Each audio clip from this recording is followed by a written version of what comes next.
Ben-Hadad, king of Aram, Syria, gathered all his army together. 32 kings were allied with him, with horses and chariots. And he went up and besieged Samaria, Israel's capital, and fought against it.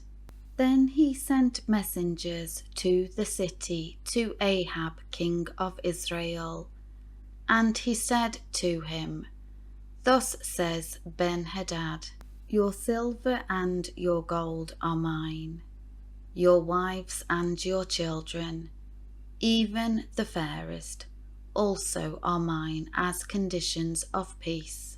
The king of Israel conceded his defeat and answered, "By your word, my lord, O king, I am yours and all that I have." The messengers returned and said, "Thus says Ben-Hadad, I indeed sent word to you, saying, you shall give me your silver, your gold, your wives and your children. But about this time tomorrow I will send my servants to you, and they will search your house and the houses of your servants, and they will take with their hands, confiscate whatever is desirable in your eyes, and carry it away." Then the king of Israel summoned all the elders of the land and said, "Please observe and see how this man is seeking our destruction. For he sent messengers to me for my wives, my children, my silver and my gold, and I did not refuse him." All the elders and all the people said to him, "Do not listen or consent to this additional demand."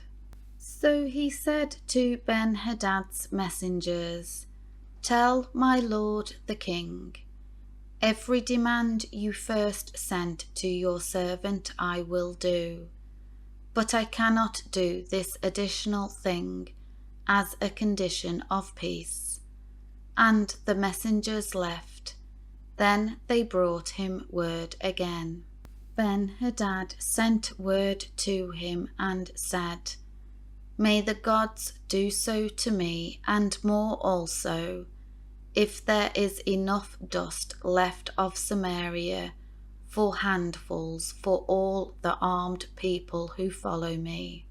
The king of Israel answered, "Tell him, a man who puts on his armor to go to battle should not boast like the man who takes it off after the battle has been won." When Ben-Hadad heard this message, as he and the kings were drinking in the temporary shelters, he said to his servants, "Station yourselves."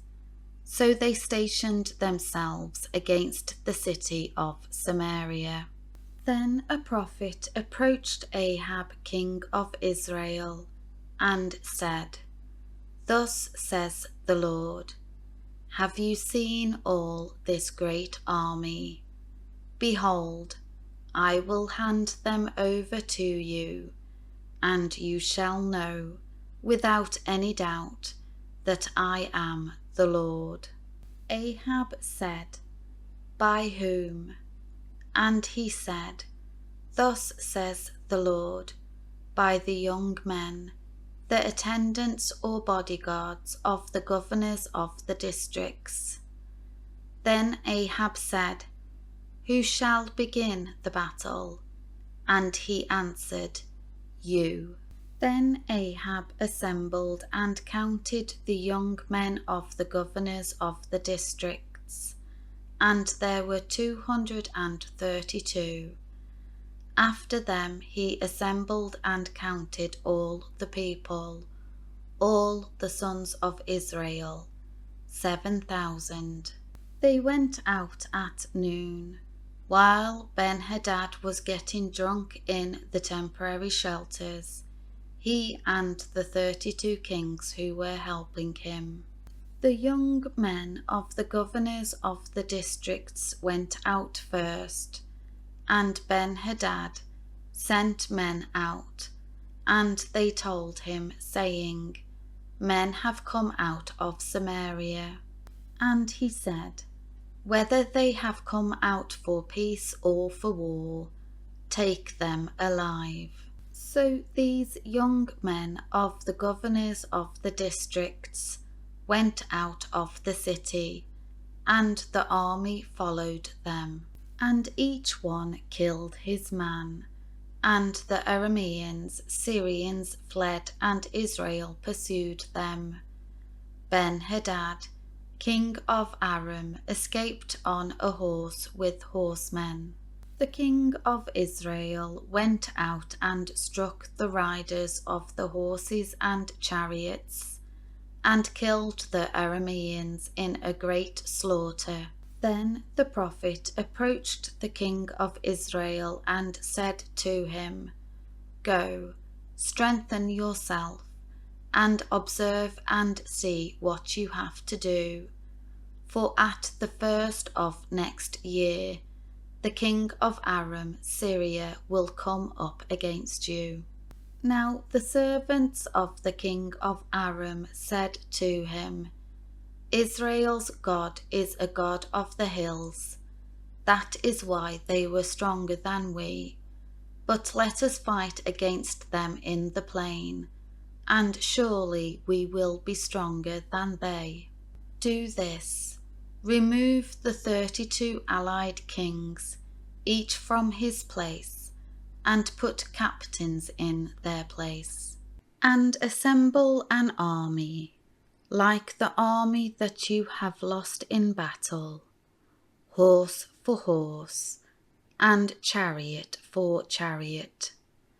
Then we will fight against them in the plain, and surely we shall be stronger than they.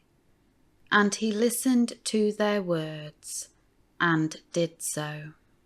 At the first of the year in spring, Ben-Hadad assembled and counted the Arameans, Syrians, and went up to Aphek, east of the Sea of Galilee, to fight against Israel.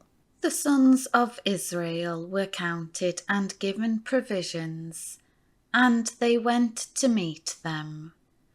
The Israelites camped before the enemy, like 2 little flocks of goats, with everything against them, except God. And the Arameans filled the country. A man of God approached and said to the king of Israel, Thus says the Lord, because the Arameans have said, The Lord is a God of the hills, but he is not a God of the valleys. I will give this great army into your hand, and you shall know by experience that I am the Lord. So they camped opposite each other for 7 days. Then on the 7th day the battle began, and the sons of Israel killed 100,000 of the Aramean foot soldiers in a single day. But the rest ran to the city of Aphek, and the city wall fell on 27,000 of the men who were left. Ben-Hadad escaped and came into the city, going into an inner chamber to hide. But his servants said to him, We have heard that the kings of the house, royal line of Israel, are merciful kings. Please let us put sackcloth around our loins and ropes on our necks as symbols of submission, and go out to the king of Israel. Perhaps he will spare your life. So they put sackcloth around their loins and ropes on their necks, and came to the king of Israel and said, Your servant Ben-Hadad says, Please let me live. And Ahab asked, Is he still alive? He is my brother. Now the men took it as a good omen, and quickly understanding his meaning said, Yes, your brother Ben-Hadad lives. Then the king said, Go bring him. Then Ben-Hadad came out to him, and Ahab had him come up into the chariot. Ben-Hadad, tempting him, said to him, I will restore the cities which my father took from your father, and you may set up bazaars, shops of your own in Damascus, as my father did in Samaria. Then Ahab replied, I will let you go with this covenant treaty. So he made a covenant with him and let him go. Now a certain man of the sons of the prophets said to another by the word of the Lord, Please strike me. But the man refused to strike him. Then the prophet said to him, Because you have not obeyed the voice of the Lord, behold, as soon as you leave me, a lion will kill you. And as soon as he left him, a lion found him and killed him. Then the prophet found another man and said, Please strike me. So the man struck him hard, wounding him. So the prophet left and waited for King Ahab by the road, and disguised himself as a wounded soldier, with a bandage over his eyes. As the king passed by, the prophet called out to the king and said, Your servant went out into the middle of the battle, and behold, a man turned aside, and brought a man to me and said, Guard this man. If for any reason he is missing, then your life shall be required for his life, or else you shall pay a talent of silver. But while your servant was busy here and there, he escaped and was gone. And the king of Israel said to him, Such is your own verdict, you have determined it. Then the prophet quickly removed the bandage from his eyes, and Ahab, the king of Israel, recognized him as one of the prophets. He said to the king, Thus says the Lord, Because you have released from your hand the man Ben-Hadad, whom I had devoted to destruction, your life shall be required for his life, and your people for his people. So the king of Israel went to his house, resentful and sullen, and came to Samaria.